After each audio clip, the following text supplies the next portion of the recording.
Hi, my name's Leora, and when I was 17, my parents left me at a highway rest stop with $5 and a note that said, "Character is built when no one's watching." They called it a joke, a lesson. But that lesson didn't end at the rest stop. They erased me from the will. They rewrote the story. They even tried to sue me for not loving them enough. I kept quiet for years. But what happens when the silence becomes their weapon? And the truth is, the only thing you have left. Would you speak up? The wind barely pushed through the cracked windows of the Camry, the air inside thick with heat and words no one was saying out loud. My headphones were in, but nothing was playing. I just needed the illusion that I couldn't hear them. Mom tapped her nails against the console, a rhythm that always meant she was waiting for someone, usually me, to mess up. Dad gripped the steering wheel like it might float away if he let go. And in the front passenger seat, Marjorie flipped through her psychology textbook like it was gospel. She didn't glance back at me. She never really did. We were somewhere past Rifle, Colorado, pushing west on I-70, supposedly on our way back from Marjorie's campus tour. But I'd stopped keeping track of the route miles ago. The silence in that car had a weight to it, like wet clothes you couldn't take off. "Quick stop," Dad muttered. No one asked if I needed anything. He just pulled into the nearest rest area, dust flying off the pavement as we parked near the vending machines. There was nothing around but trees and cracked concrete. The place looked abandoned, like even the squirrels had decided to move on. I pulled my headphones off. "Bathroom break?" Mom turned in her seat, smiling that smile she saved for company and passive-aggressive conversations. "Why don't you grab us something cold, sweetie? A soda for your dad. Water for me." I didn't argue. I knew better. The minute you questioned anything in that car, the tone changed. It always started with disappointment, then spiraled into guilt. So I stepped out into the heat, grabbed my wallet from my hoodie pocket, and walked to the machines. The sun was brutal. My shoes stuck slightly to the asphalt with each step. I shoved a crumpled 5 into the slot, punched in the codes, and waited while the machine groaned like it was doing me a personal favor. The soda dropped with a clunk. The water, slower. I turned back toward the car and froze. There was no car, just empty space where it had been. No tire screech. No goodbye. Nothing. At first, I thought maybe they'd pulled around back. Or maybe Dad had gotten mad about something and was doing one of his dramatic loops. I walked forward, scanning the edges of the lot. Nothing but the buzz of insects and the occasional sound of a semi-truck passing far off. My phone buzzed. From Mom. Message: "Let's see how you get home. Don't call anyone. Learn something." My stomach dropped so fast, I thought I might vomit. I tried calling her. Straight to voicemail. Dad's number? Same. I tried again, and again. Each time, the line cut out like it couldn't be bothered. I looked around. The lot was still empty, the quiet growing louder with every second. A man in a truck glanced over. Too long. I backed up quickly, clutching the soda bottle like it could protect me. The heat pressed against me, thick and unmoving. I walked back toward the vending machines, my heart pounding, not knowing what the hell to do next. And then I saw it, taped to the side of the soda machine. A yellow post-it, slightly curled from the sun. $5. Don't waste it. Same handwriting as the notes she used to leave on my lunch napkins in middle school. Back when I still thought she was the kind of mom who would come through if things got bad enough. I didn't sit down. I couldn't. If I stopped moving, I might lose whatever hold I had left on the tiny sliver of control still inside me. My phone showed 17% battery, no charger, no backup. Just me in the middle of nowhere, with $5 and no one waiting for me anywhere. I tried to remember where the nearest bus stop might be. Maybe Glenwood, maybe Rifle. I wasn't even sure which direction we'd come from. The tears threatened, but I bit them back. This wasn't the first time they'd played a lesson on me, but it was the first time it felt this real, this final. "Maybe I deserved this," I whispered. A truck pulled in. Another guy, early 40s, glanced my way. My pulse kicked into overdrive. I ducked behind the machines, trying to look invisible. They left me. I kept repeating that in my head. They left me, not by accident, not out of anger. They did it, to see what I'd do. The vending machine hummed behind me. My fingers clenched the bottle so hard it warped under my grip. I didn't cry. Not yet. Crying was something you did when you believed someone might care. I looked out at the parking lot. Still empty, still hot. If this was their idea of love, of guidance, I wanted no part of it. If this was love, I didn't want it. But I didn't get to choose love, not when it was wired into me like survival. That memory, the heat, the silence, the sound of my footsteps on gravel as I walked back toward nothing, it stayed lodged behind my ribs like a shard of glass. Over the years, I trained myself not to pick at it, not to let it cut me open again. But it never dissolved. It just sat there, quietly reminding me where the line was drawn. Late last night, I was sorting through a drawer I hadn't opened in years, looking for a replacement charger, of all things. What I found instead was a notebook from college, tucked behind old receipts and half-dried pens. Wedged between the pages was a photo, me and Marjorie, taken just a few weeks before the test. She had her arm around me. My face was soft, still clinging to the idea that she might actually care. I stared at that picture for a long time. Then I flipped it over. No caption. Just a smudge of ink, like someone had started to write something and thought better of it. And then it hit me. The exact second I remembered her face at the rest stop. Not a look of surprise when Dad told me to grab drinks. Not a trace of confusion when I walked off toward the machines. No hesitation. Just a smirk. Barely there, but clear now. As if she already knew what was about to happen and had decided to enjoy the show. It wasn't a test, it was theater. And I was the punchline. The next time I saw her was 5 years later at Thanksgiving. The whole family had gathered at my aunt's house outside Boulder. By then, I had a job, a shared apartment, and had mastered the art of not bringing anything real to the table, emotionally or otherwise. Dinner was winding down. People were laughing over pie. That's when Wendell, my father, lifted his wine glass and said, "Remember Leora's big independence lesson?" I froze, fork halfway to my mouth. Marjorie's eyes lit up. "Oh, you mean the $5 drop-off?" She chuckled. She made it home with more dignity than change. Isn't that something? The room burst into laughter. My aunt elbowed me gently. "You were always such a resilient little thing." I chewed slowly, swallowed. Let the burn settle in my chest. I could have said something right then. I could have flipped the table. But I just nodded like they'd earned the right to laugh. Like it was somehow noble to be turned into a cautionary tale at dessert. I stayed quiet through the rest of the night. Helped wash dishes. Hugged people goodbye. I even thanked Mom for the sweet potatoes. Then I went home and deleted every photo I had of that night. That was the last family event I ever attended.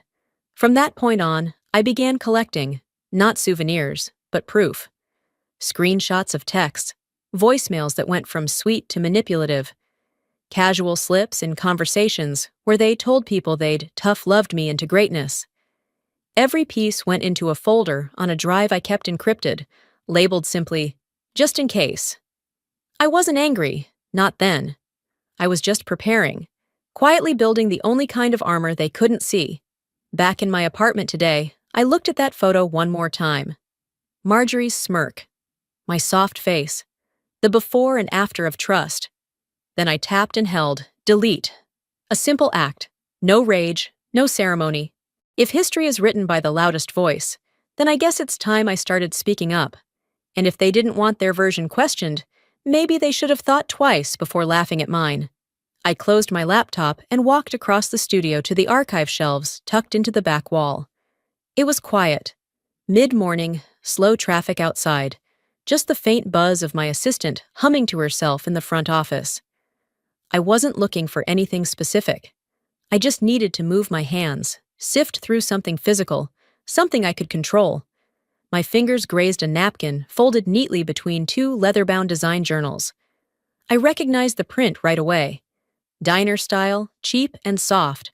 There was a grease stain on one corner and a ballpoint scrawl on the back. "Come back soon, sweetheart. Be safe." My throat tightened, not from emotion, but from the flood of memory that came rushing up too fast. I was 17, stiff from walking, shoes cutting into my heels, skin sunburned in patches. The vending machines had spit out 2 bottles for $5. No change, of course, and I hadn't had the nerve to ask anyone for help. Not at first. I walked alongside the road until the shoulder widened enough to feel like a choice instead of a punishment. After a few miles, I reached a gas station where I asked to use the bathroom and bought a bottle of water with my last coins. I lingered outside, pretending to wait for someone. I told the attendant my parents were running late. I remember him squinting at me, his lips tightening like he knew I was lying, but he didn't press. Just past 9 p.m., a woman pulled in driving a dented blue pickup. She was older, maybe late 40s, wearing a name tag that read Peggy. I didn't even ask. She took one look at me, leaned out her window, and said, "You look like you could use a booth and a hot plate." I nodded, got in, never looked back. She dropped me at a diner near Rifle, told me she'd be back for the late shift after 2 a.m. I sat in a corner booth, and the waitress, same age, same energy, gave me a sandwich without asking if I could pay. When I tried to explain, she just waved it off and said, "Don't worry about it. Happens more than you think." I didn't sleep much that night, but the vinyl booth was soft enough, and I kept my head down. I told the waitress my parents were nearby. "They're just arguing. I didn't want to be in the way."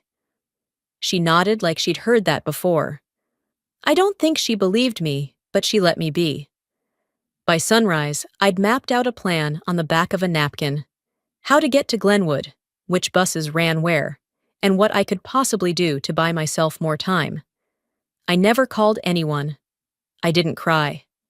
I carried the shame like a secret badge, something sharp and folded, hidden in the lining of my jacket. The napkin I held now, years later in my office, was the same one I'd used to map my escape. I'd kept it all this time without even knowing. I slid it gently into a file labeled Personal Reference and stood still for a moment, breathing in the quiet. The weight of old things can surprise you. Eventually, I returned to my desk, where renderings for a new cafe design waited on my screen. My studio had grown slowly, from redesigns in local bakeries to full build-outs for clients who didn't blink at 5-figure invoices. No loans, no co-signers, no family funds. No one helped me, but no one stood in my way either. And that had been enough. Until Marjorie came through the studio doors like nothing had ever happened. It was 4 years ago, late summer. She wore a blazer that screamed tenure track, and her eyes scanned the space like she was judging a model home. She didn't say congratulations. She didn't say sorry. She said, "Wow, you really made something out of that, huh?" I raised an eyebrow. "Out of what?" "That little test," she said, like it was a shared memory. "Dad's idea. $5 and a life lesson." My face didn't move, but I felt something click. She wasn't ashamed. She wasn't trying to apologize. She was proud. "You think that was character building?" I asked quietly. She shrugged. "I mean, look at you, independent, successful. You should be thanking him." I almost laughed. Instead, I gestured to the door. "Some of us build alone, others just supervise." She left without another word. That night, I created a new folder. This one wasn't called Just in Case. It was labeled Proof They Always Knew. Inside, I added every piece of correspondence that hinted at their knowledge, their planning, their twisted pride. I created a document, blank but titled, The Beginning of My Side of the Story, and I saved it with a single keystroke, knowing I wasn't quite ready to write it yet, but I would be soon. The next morning, while sipping lukewarm coffee at my desk, my assistant poked her head into my office. Her voice was careful, like she was trying not to disturb a sleeping animal. There's a woman named Delilah asking if you're available to meet. Says it's urgent. I didn't look up right away. I just closed the folder on my screen, proof they always knew, and took a slow breath. Did she give a last name? She said she didn't need to. Of course she did. 9 years. That's how long it had been since I'd heard my mother's voice. Not since she called to say, "You can't punish us forever. Eventually, you'll grow up and understand." Apparently, the growing up was one-sided. "Tell her I'm free in 30 minutes, I said, standing up and already reaching for the blazer hanging behind the door. When they arrived, yes, they both came. It wasn't with tears or regret. No shaky voices. No handwritten apology cards like the ones they used to send to church friends after public fights. No, Delilah walked in like she owned the room. Wendell followed, scanning the space like a man sizing up a business deal. "Wow," Delilah breathed. "You've really done well for yourself." I didn't offer coffee. I didn't even gesture toward the chairs. They sat anyway. Wendell leaned back like he'd helped build this place. Impressive square footage. And the light. Just beautiful. I waited. Delilah smoothed the hem of her blazer. "We were thinking, maybe it's time we started fresh, as a family." "Fresh," I repeated. She nodded. "You've built something amazing here. What if we contributed to the next phase? A shared space. Your work, our name. It'd be symbolic." Wendell chimed in. "Legacy matters. Imagine our name on one of your properties. A family restoration project, you could say." I didn't answer. I just studied them. Their faces. The way Wendell's eyes flicked toward the glass trophy near the door. The way Delilah's hands hovered over her bag, like she might pull out a brochure. This wasn't a peace offering. This was a pitch. "You know," Wendell added, smiling just enough, "we gave you your first push. That rest stop, that was your origin story, wasn't it?" It took everything in me not to laugh. He said it like he was proud. Like ditching your daughter on the side of a highway with $5 and a vague sense of justice had been some brilliant parenting move. I kept my face still. "Thanks for coming," I said, "but I don't do retroactive partnerships, especially not ones rooted in guilt." Delilah's smile faltered. "You're still angry." "I'm not angry," I said calmly. "I'm alert." They left a few minutes later. Not a slammed door, not a single insult. Just Wendell's final comment as they reached the elevator. "Don't forget who taught you to survive." The next afternoon, I received an email. No subject line, just a scanned document. My name was not on the estate anymore. Delilah and Wendell had revised their will. Marjorie was listed. So was a family friend from church. Me? I was omitted due to sustained estrangement and failure to uphold relational support. I wasn't supposed to see it. But someone, I still don't know who, sent it to me from a masked email. They'd already written me out. Now they were just making it official. I didn't cry. There wasn't a dramatic moment where I slid to the floor, gasping like the heroine in a made-for-TV movie. Instead, I opened a new folder on my desktop, in case they try again. Inside, I started logging everything. The visit, the pitch, the estate change, copies of client contracts they might try to tie themselves to. I knew how they operated. They didn't fight fair, they rewrote. That evening, I dialed my lawyer. "This isn't about inheritance," I told him. "It's about narrative. Let's talk about reputation clauses." He didn't even ask for clarification. "You ready to draw a line?" I looked at the screen still glowing in front of me. My name, my company, my work. All of it built from the ashes of that $5 lesson. "No," I said. "I'm ready to carve it in stone." The following Thursday, just after I wrapped a design consult with a local bookstore, my phone buzzed with a Google alert. I was walking to my car, still half thinking about shelving dimensions and vintage light fixtures, when the headline hit me like a slap. Daughter abandons aging parents after fame and fortune. Subheadline: We raised her right. We just didn't realize she'd rewrite the truth. The article wasn't from a major outlet, just a blog, one of those community-run sites with too many ads and a comment section full of retirees, conspiracy theorists, and well-meaning strangers. But the reach wasn't the problem. It was what it said. They painted me as a selfish opportunist, a once troubled teen who had been rescued by loving, strict parents, only to toss them aside the moment she made a name for herself. After all we did for her, the article quoted, supposedly from Delilah, she cut us off. Cold. No calls, no birthdays, just a wall. The part that stunned me the most wasn't the lie. It was how well written the lie was. Polished. Strategic. It was clear. They didn't just want to discredit me. They wanted to replace my version with theirs. By the time I pulled into the garage, my inbox was a battlefield. Emails from local partners asking for clarification. A canceled meeting. Even my assistant had texted, "Let me know if you want me to pull our brand mentions off the main page until this blows over." I didn't respond. I needed a moment to breathe, to think before I spoke. That had always been the difference between me and them. I waited. I didn't flail. I calculated. By nightfall, the blog post had been reshared over a dozen times in community forums and small business Facebook groups. People who'd never met me had formed opinions about me. Ungrateful. Typical millennial. Another narcissist built by TikTok hustle culture. And then, nestled in the middle of the pile, was a comment from someone I vaguely remembered from high school. Didn't her parents abandon her at a rest stop or something?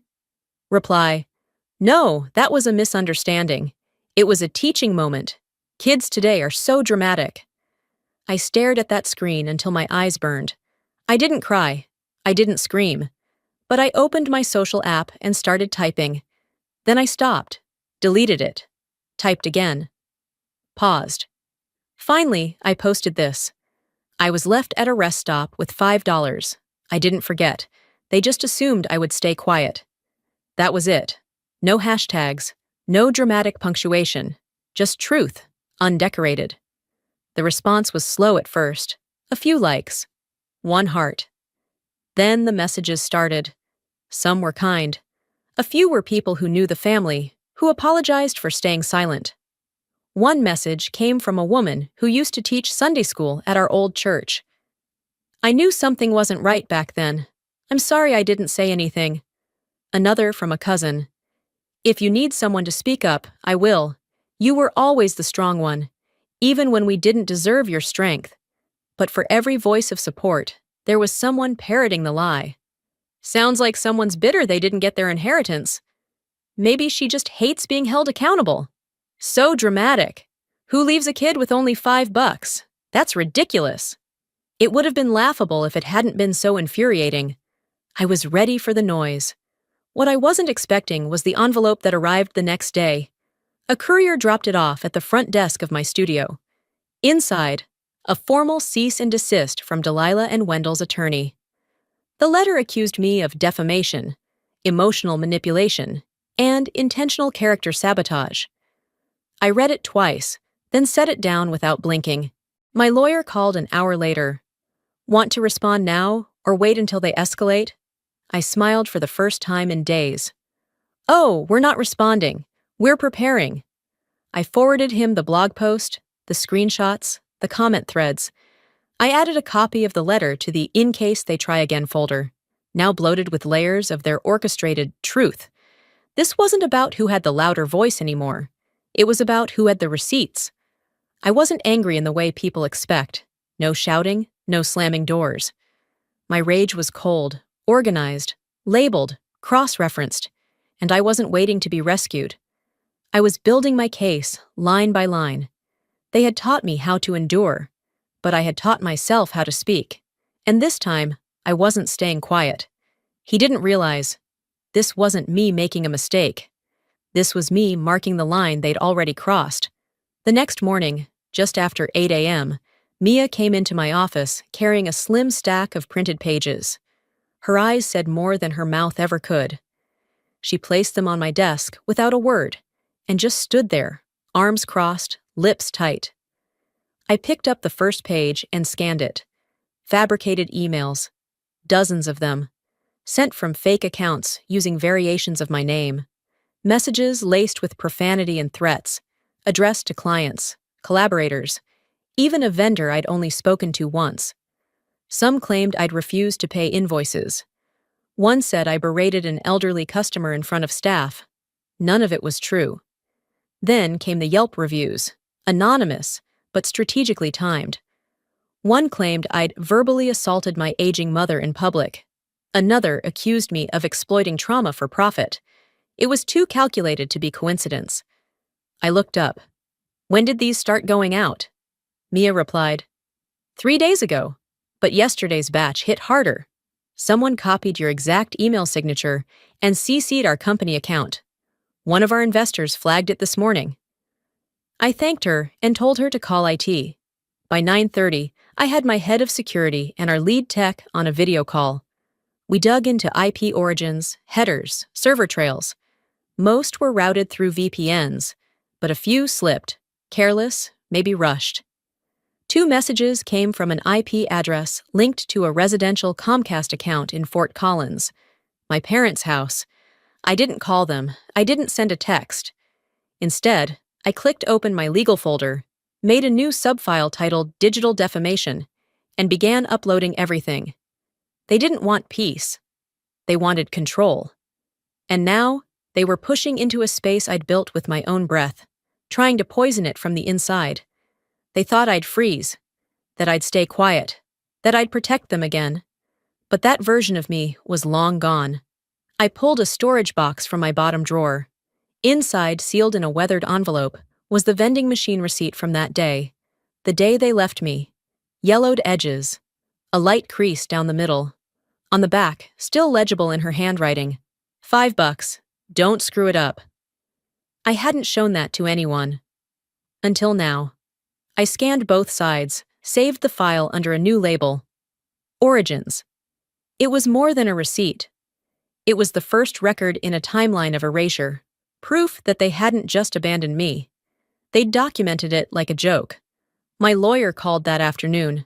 I forwarded the fake emails, screenshots, and the Yelp links. Within 2 hours, he sent back a draft of our response. Cease and desist. Formal accusation of reputational sabotage. Defamation with intent to damage business interests. He asked if I wanted to review it before sending. No, I said. Make it public. Let them see what lines look like when they're written in legal ink. He didn't flinch. You know this is going to escalate. I'm counting on it. We filed the letter by 5 p.m. That evening, I stayed at the office.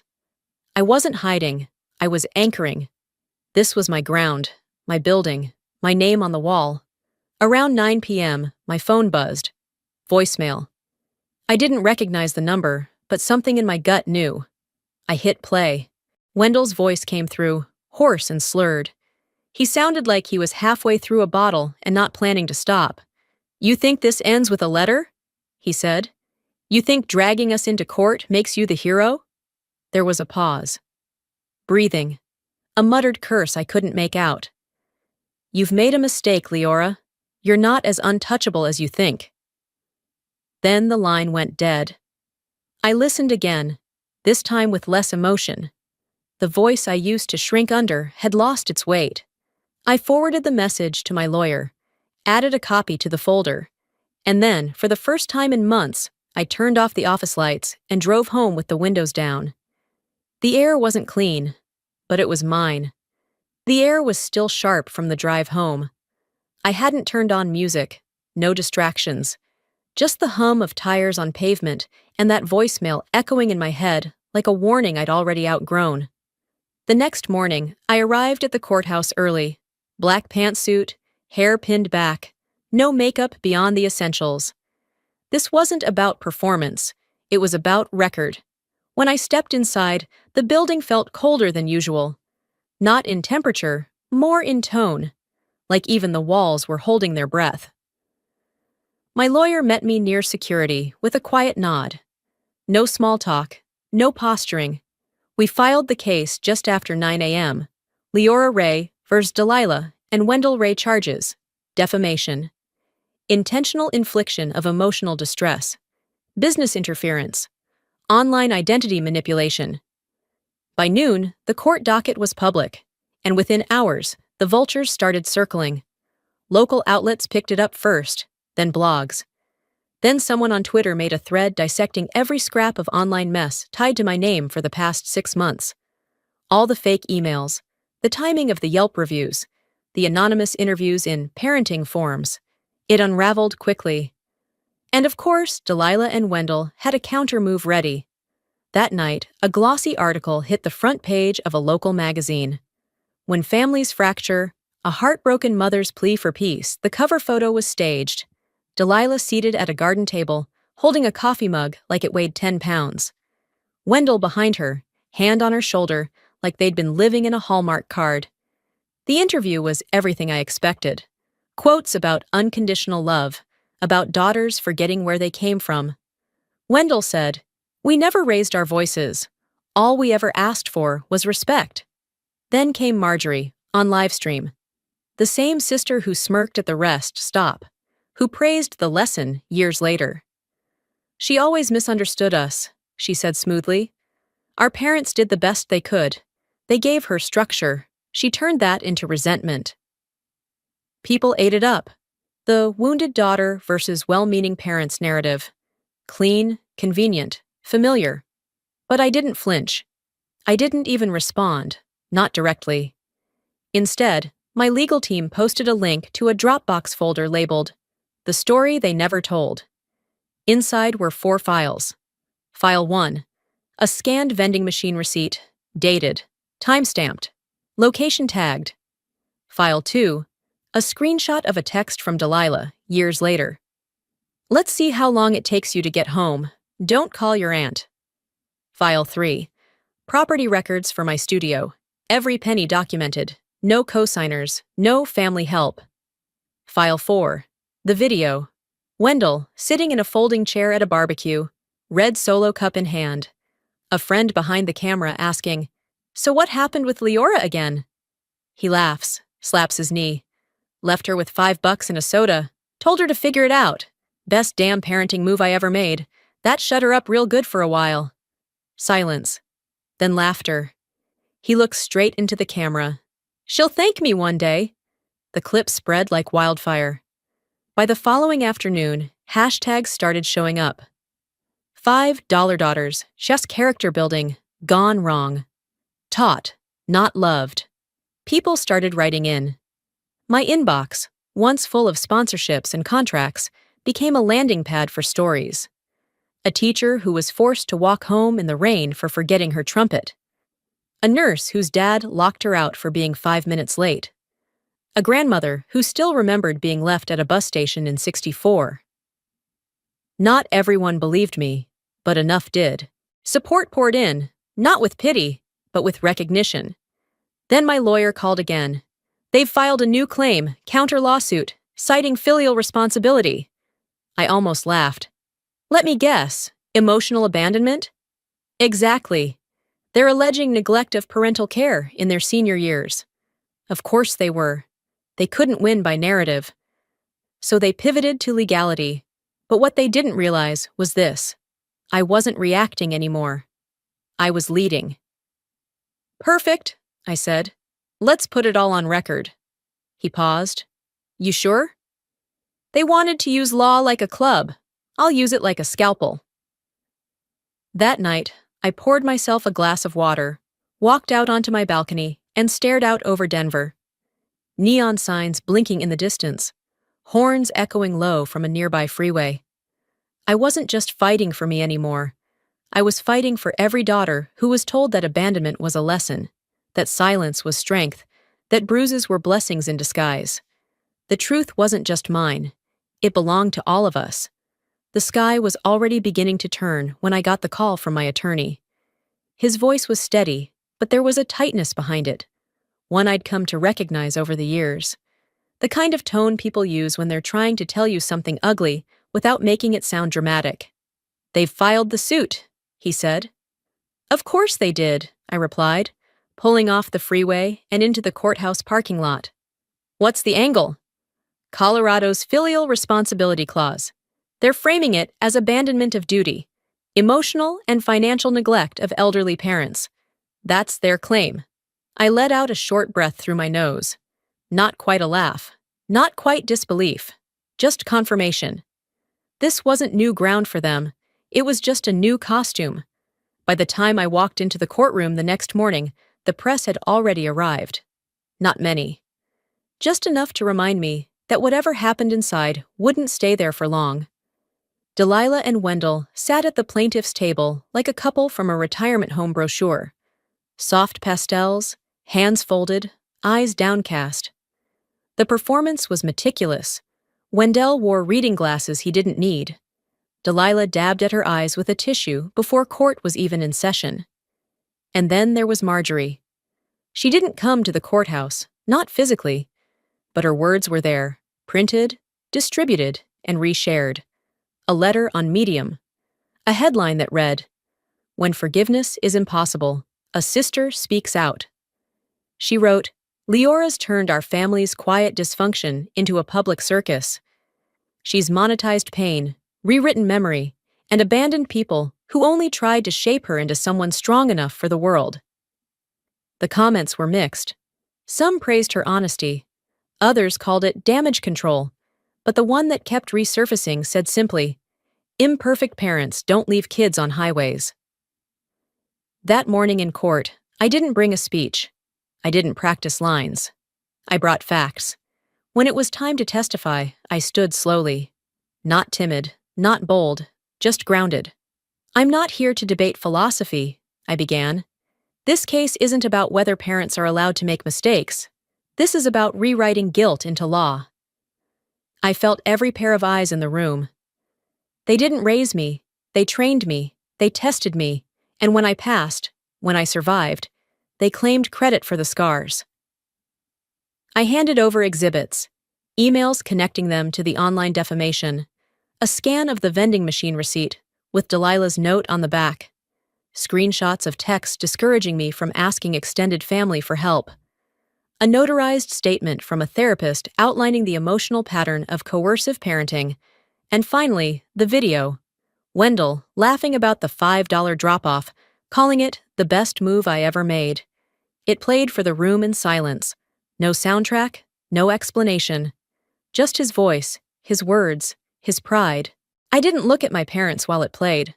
I looked at the judge. When the video ended, I closed the file gently. My parents didn't ask me to be kind. They demanded silence, and when I stopped giving them that, they called it betrayal. The courtroom was still when I sat down. The ruling came 2 days later. The court finds no legal basis to impose financial or emotional obligation upon the defendant.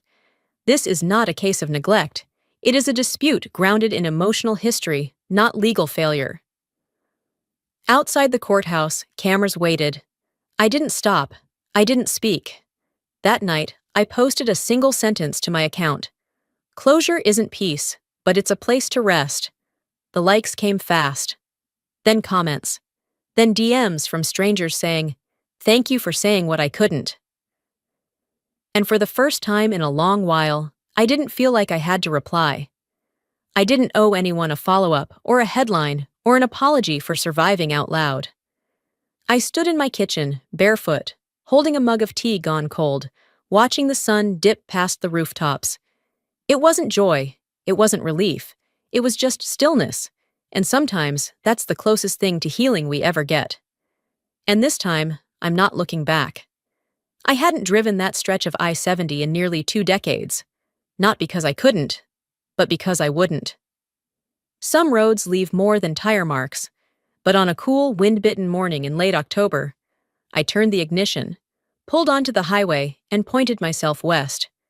No music, just the rhythm of the road and the quiet, knowing that I wasn't running anymore. I wasn't chasing closure, I was carrying it. The trees lining the route were yellowing, rust-colored leaves skipping across the pavement like small truths finally catching wind. I passed Rifle, slowed near Glenwood, and eventually pulled into a gravel lot that looked both unfamiliar and exactly the same. The rest stop. It had been upgraded, barely. New paint, trash bins with lids that weren't duct taped. The vending machines were updated, but the placement hadn't changed. They still sat on the left side of the building, near a picnic table that had once been my only company. But today, there was something new. A modest, clean shelter had been added. A small structure with open walls, a few benches, and a sign overhead. The return point. I stepped out of the car and walked slowly, heels crunching over leaves, until I stood in front of the kiosk. I didn't need to look around. No ghosts were waiting in the corners anymore. Just wind and sky and what I chose to bring with me. I reached into my coat pocket and ran my fingers across the edge of the folded deed. It was mine now. Legally, entirely. Purchased under a non-profit initiative I had formed with quiet intent and no press release.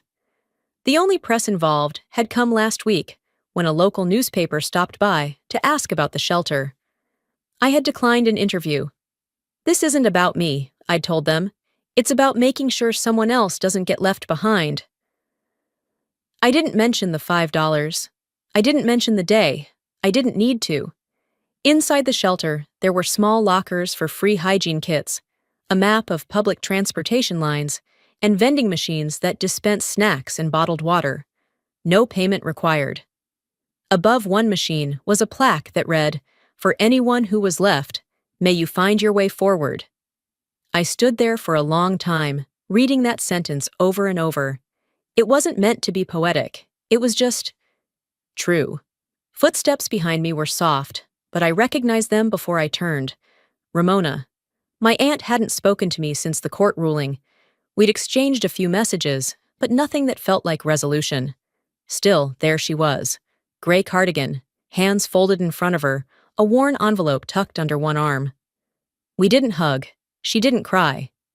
She simply walked up, placed the envelope on the bench near the vending machine, and sat down without a word. I followed. A few minutes passed before I reached for the envelope. Inside was a copy of the original complaint Delilah and Wendell had filed against me, now stamped in bold red, case dismissed. No note, no commentary, just the truth, handed back. Ramona didn't explain how she got it. I didn't ask. We sat quietly, letting the wind do the talking. Eventually, she glanced over. "I saw what you built here." I nodded. "It's good," she added. "It's right." That was all. No apologies. No retroactive defense. Just recognition. And sometimes that's the most someone can give when they weren't strong enough to fight for you before. We parted without ceremony. She headed toward her car. I stayed behind. There was one more thing I needed to do. I walked over to the stone slab near the edge of the lot, still cracked, still sitting just off the pavement like it had been waiting for something. I crouched down, reached into my purse, and pulled out a small folded bill. $5. I tucked it beneath the rock, not to honor the lesson, but to mark the distance between who I was and who I had become. No note, no explanation, just that simple offering. I stood, exhaled slowly, and walked back to my car. I didn't look back when I drove off. I didn't need to. Some people spend their whole lives waiting for someone to come back and say, "I'm sorry." I built a place where people could move forward without needing to hear it, and that, for me, was enough. Sometimes healing isn't about grand gestures or picture-perfect reunions. It's about reclaiming what was stolen: your voice, your dignity, your right to be the narrator of your own life. If you've ever been told to stay quiet, to be the bigger person, or that family is everything, even when that family hurt you, you're not alone. I spent years trying to earn love from people who saw me as a reflection of their control, not as a person. But survival taught me this: you don't owe anyone access to you just because you share DNA. Your peace is not selfish. Your boundaries are not betrayal. And walking away doesn't make you cold. It makes you brave. Now I want to ask you, have you ever had to choose distance over connection for the sake of your own mental and emotional safety? Have you ever been made to feel guilty for protecting your peace? Drop a 1 in the comments if this story hit home for you, or tell me where you're watching from. I love knowing how far these stories travel. And if you didn't connect with this video, I'm open to hearing that too. What didn't work for you? What would you like to see more of? And if you're still with me, thank you. Truly. If this story moved you or reminded you of your own journey, I hope you'll subscribe to the channel so you won't miss what's next. I share stories like this to remind people that survival is not the end. Sometimes it's just the beginning. See you in the next story.